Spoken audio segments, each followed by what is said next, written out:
Orientação da criança, capítulo 7. Lições práticas do livro da natureza. A voz de Deus na obra de suas mãos. Ouvimos para onde quer que nos tornemos a voz de Deus e contemplamo-lhes a obra das mãos. Desde o solene ribombar do trovão profundo e do bramir contínuo do velho oceano, até os alegres cantos que fazem as florestas ressoarem de melodia, os milhares de vozes da natureza lhe proclamam o louvor. Na terra, no mar e nos céus, com seus maravilhosos matizes e cores, variando em esplendoroso contraste ou confundindo-se harmoniosamente, contemplamos sua glória.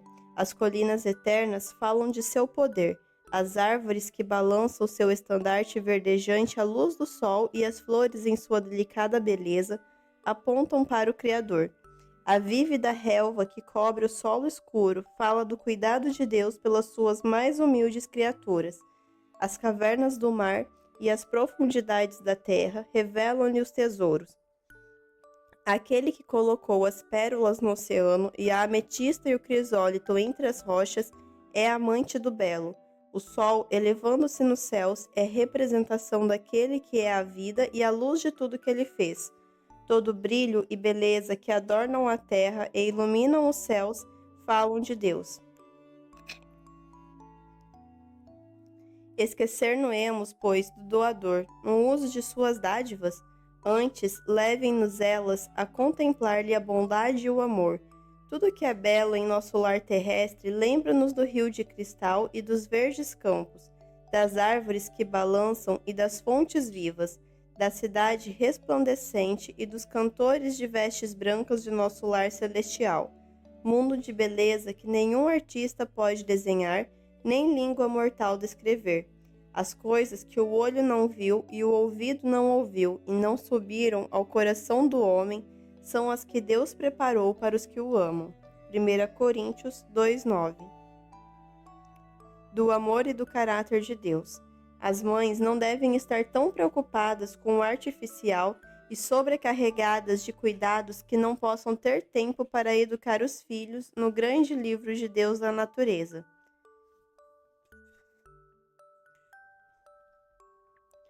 Impressionando-lhes a jovem mente com as belezas dos botões e flores que desabrocham, as árvores altaneiras, os amoráveis pássaros, entoando seus alegres cantos de louvor ao Criador, falam-lhes aos sentidos da bondade, misericórdia e benevolência de Deus. Cada folha e cada flor, com seus variados matizes perfumando o ar, ensina-lhes que Deus é amor. Tudo que é bom, amável e belo neste mundo fala-lhes do amor de nosso Pai Celestial. Em suas obras criadas, eles podem discernir o caráter de Deus, da perfeição de Deus. Como as coisas da natureza mostram sua apreciação pelo artífice mestre fazendo o máximo para embelezar a terra e representar a perfeição de Deus, assim devem os seres humanos esforçar-se em sua esfera para representar a perfeição de Deus, permitindo-lhe operar por meio deles seus propósitos de justiça, misericórdia e bondade, do Criador e do sábado. Quem nos deu a luz do sol que faz a terra brotar e produzir? E quem os aguaceiros produtivos? E quem nos deu os céus em cima e o sol e as estrelas dos céus? Quem vos deu vossa razão e quem vos vigia dia a dia? Cada vez que olhamos para o mundo, somos relembrados da poderosa mão de Deus que o chamou à existência. A abóboda sobre vossa cabeça e a terra embaixo coberta com um tapete verde trazem à lembrança o poder de Deus e também a sua amorável bondade. Poderia ter feito a relva marrom ou preta, mas Deus ama o belo e, portanto, nos dá belas coisas para contemplar. Quem poderia pintar as flores com o delicado matiz com que Deus as vestiu? Não podemos ter melhor manual que a natureza. Olhai para os lírios do campo, não trabalham nem fiam, e eu vos digo que nem mesmo Salomão, em toda a sua glória, se vestiu como qualquer deles. Mateus 6, versos 28 e 29. Seja a mente dos nossos filhos conduzida para Deus. Para isso foi que ele nos deu o 7º dia e deixou como um memorial de suas obras. Obediência à lei. O mesmo poder que mantém a natureza opera também no homem. As mesmas grandes leis que guiam tanto a estrela como o átomo dirigem a vida humana. As leis que presidem a ação do coração, regulando o fluxo da corrente da vida do corpo, são as leis da inteligência todo-poderosa, as quais presidem as funções da alma. Dele procede toda a vida. Unicamente em harmonia com ele poderá ser achada a verdadeira esfera daquelas funções. Para todas as coisas de sua criação, a condição é a mesma. Uma vida que se mantém pela recepção da vida de Deus, uma vida exercida de acordo com a vontade do Criador. Transgredir sua lei física, mental ou moral corresponde a colocar-se o transgressor fora da harmonia do universo, ou introduzir discórdia, anarquia e ruína. Para aquele que assim aprende a interpretar seus ensinos, toda a natureza se ilumina. O mundo é um livro e a vida uma escola. A unidade do homem com a natureza e com Deus, o domínio universal da lei, os resultados da transgressão, não podem deixar de impressionar o espírito e moldar o caráter. Nossos filhos necessitam aprender essas lições. Outras lições das leis da natureza. No cultivo do solo, o obreiro ponderado descobrirá que se apresentam diante dele tesouros de que pouco suspeitava. Ninguém poderá ser bem-sucedido na agricultura ou na jardinagem sem a devida atenção às leis envolvidas nesses trabalhos. Devem ser estudadas as necessidades especiais de cada variedade de planta. Variedades diferentes requerem solo e culturas diferentes, e conformidade com as leis que regem a cada uma dessas variedades é a condição para o êxito. A atenção exigida na transplantação para que nem mesmo uma pequena raiz fique comprimida ou mal colocada, o cuidado das mudas, a poda e a rega, o abrigo da geada à noite e do sol ao dia, a remoção das plantas daninhas, das doenças e das pragas de insetos, a disposição geral. Todo esse trabalho não somente ensina lições importantes relativas ao desenvolvimento do caráter, mas é em si mesmo um meio para aquele desenvolvimento. O cultivo da cautela, paciência, atenção aos detalhes, obediência às leis, transmite um ensino muitíssimo essencial.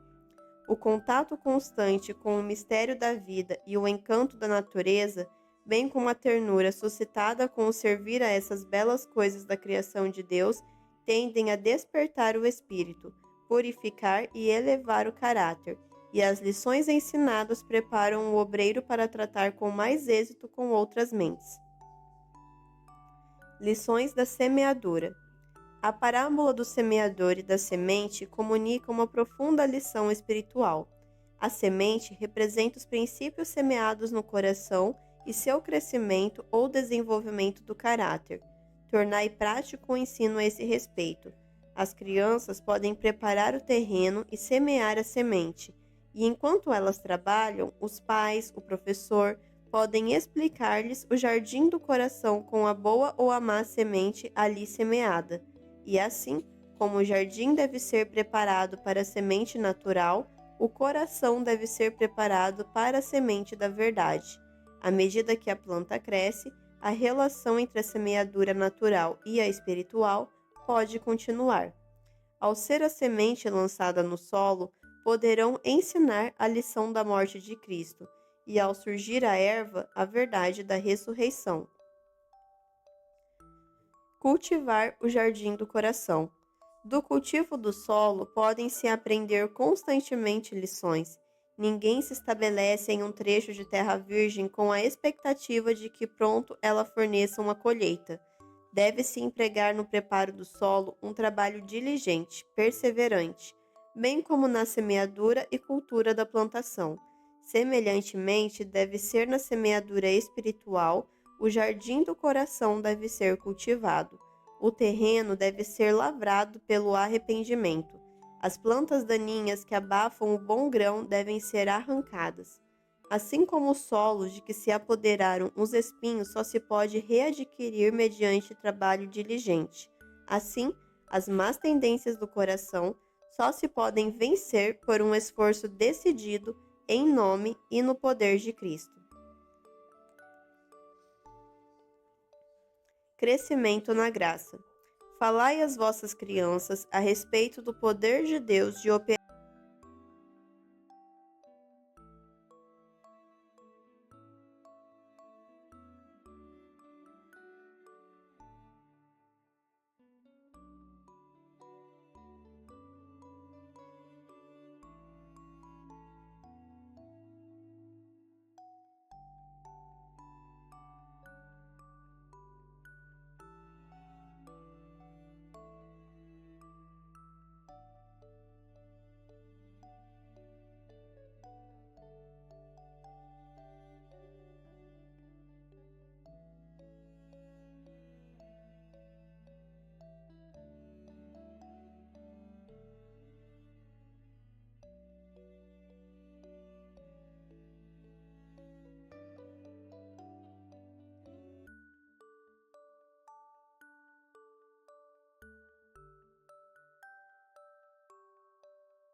Lições de confiança e perseverança. Mas pergunta agora às alimárias, e cada uma delas te ensinará, e as aves dos céus, e elas te farão saber, até os peixes do mar te contarão. Jó 12, versos 7 e 8. Vai ter com a formiga, olha para os seus caminhos. Provérbios 6, 6. Olhai para as aves. Mateus 6, 26. Considerai os corvos. Lucas 12, 24. Não devemos meramente falar às crianças a respeito dessas criaturas de Deus. Os próprios animais devem ser seus professores. As formigas nos ensinam lições de paciente operosidade, perseverança em superar obstáculos, providência para o futuro. E os pássaros são ensinadores da suave lição da confiança. Nosso Pai Celestial lhes provê alimento, mas devem eles recolhê-lo, construir o ninho e criar a prole. A cada instante se acham expostos a inimigos que procuram destruí-los. Entretanto, quão animosamente prosseguem com o seu trabalho, quão repletos de alegria são os seus pequeninos hinos, quão bela é a descrição que o salmista faz do cuidado de Deus pelas criaturas dos bosques. Os altos montes são um refúgio para as cabras monteses e as rochas para os coelhos. Salmos 104, verso 18. Ele envia as fontes a correrem entre as colinas, onde os pássaros têm a sua habitação, cantando entre os ramos. Salmos 104, 12. Todas as criaturas dos bosques e colinas fazem parte de sua grande família. Abre a sua mão e satisfaz os desejos de todos os viventes. Salmos 145, 16. Os insetos ensinam sobre o trabalho. A laboriosa abelha dá um exemplo aos homens inteligentes que bem fariam em imitar.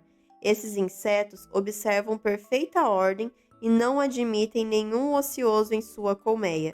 Executam o trabalho que lhes foi designado com uma inteligência e atividade além da nossa compreensão. O sábio chama nossa atenção para as pequenas coisas da terra. Vai ter com a formiga, ó preguiçoso, olha para os seus caminhos e sê sábio, ao qual, não tendo superior, nem oficial, nem dominador, prepara no verão o seu pão, na cega junto ao seu mantimento. Provérbios 6, versos 6 ao 8. As formigas são um povo impotente. todavia, no verão, preparam a sua comida.